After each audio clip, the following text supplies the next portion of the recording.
जय जिनेन्द्र बंधुओं, लीजिए आज हम आपके सामने प्रस्तुत कर रहे हैं शैशवावस्था के संस्कार।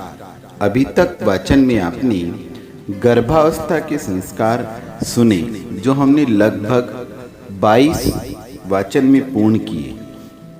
अब हम पेज नंबर 80 से पेज नंबर 88 से प्रारंभ करते हैं। संस्कार मंजूषा पूर्वार्ध में शैशवावस्था के संस्कार। वैसे तो सभी माताएं अपनी संतान का मुंह देखते ही अपनी सभी वेदनाएं भूल जाती हैं, लेकिन कभी कभी माँ संतान को अपनी इच्छा के प्रतिकूल देखती है तो उसका मन खराब हो जाता है। एक दिन एक महिला ने आप बीती सुनाई। मैंने जब तीसरी संतान के रूप में भी बेटी का मुंह नहीं देखा। एक दूसरी महिला ने बताया, जब मैंने हॉस्पिटल में दूसरी संतान के रूप में भी लड़के का आगमन सुना तो मैं रोने लगी। मुझे बहुत दुख हुआ, क्योंकि मुझे पहली संतान भी बेटी चाहिए थी, लेकिन नहीं मिली। इसलिए दूसरी संतान का बेटी के रूप में मैं कई दिनों से इंतजार कर रही थी।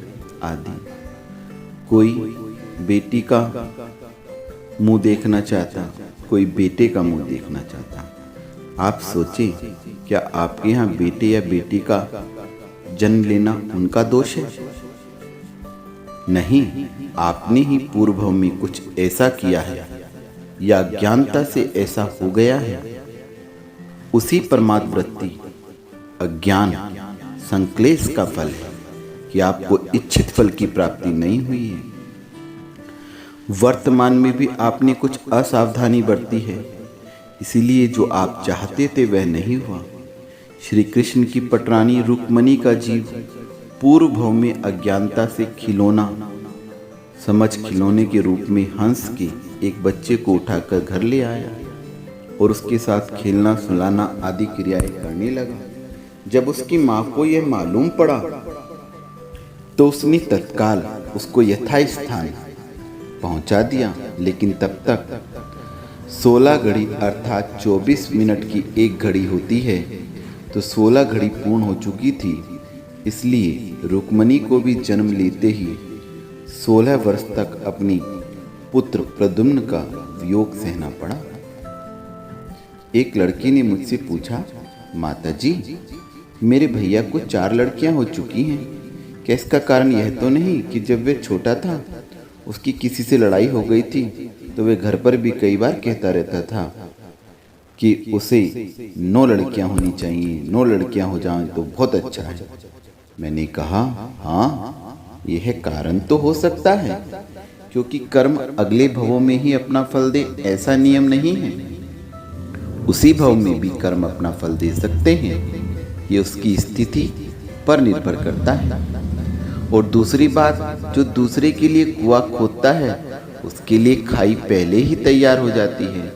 जो अंगारों से किसी को जलाने की कोशिश करता है उसके हाथ पहले से ही जल जाते हैं। उसके बाद दूसरे के जले या नहीं जले वो अलग बात है। अर्थात जो कोई दूसरे का बुरा सोचता है उसका बुरा हो या नहीं हो, सोचने वाले का तो बुरा अवश्य होता है, क्योंकि उसके खोटे भावों का फल उसको अवश्य मिलता है।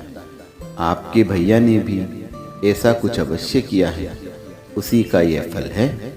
यदि आप अपनी अनिच्छित संतान का मुंह नहीं भी देखेंगे, आप हमेशा उसके मरने की भी भावना करेंगे, तो क्या वह मर जाएगी?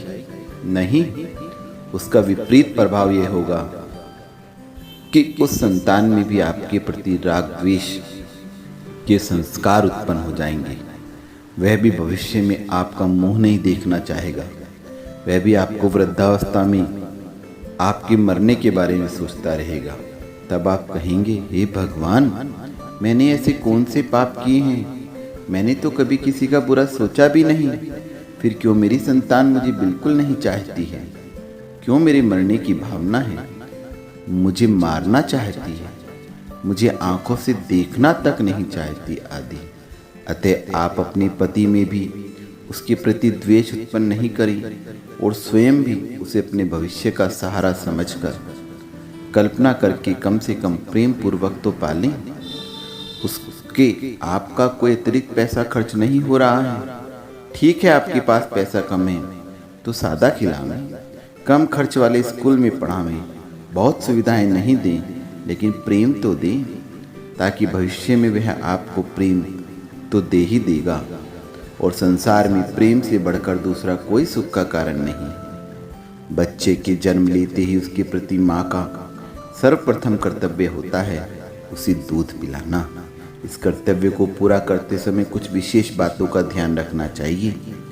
कर्तव्यों का यथासंभव सही ढंग से पालन करने पर माँ एवं बच्चे को क्या क्या लाभ होते हैं तथा नहीं करने पर क्या क्या हानियाँ होती हैं, इन सब बातों को संक्षेप में इस प्रकार जानना चाहिए। आज का वाचन यहीं समाप्त होता है। कल आपको बताएंगे दूध पिलाते समय माँ को क्या क्या बातें ध्यान रखनी चाहिए।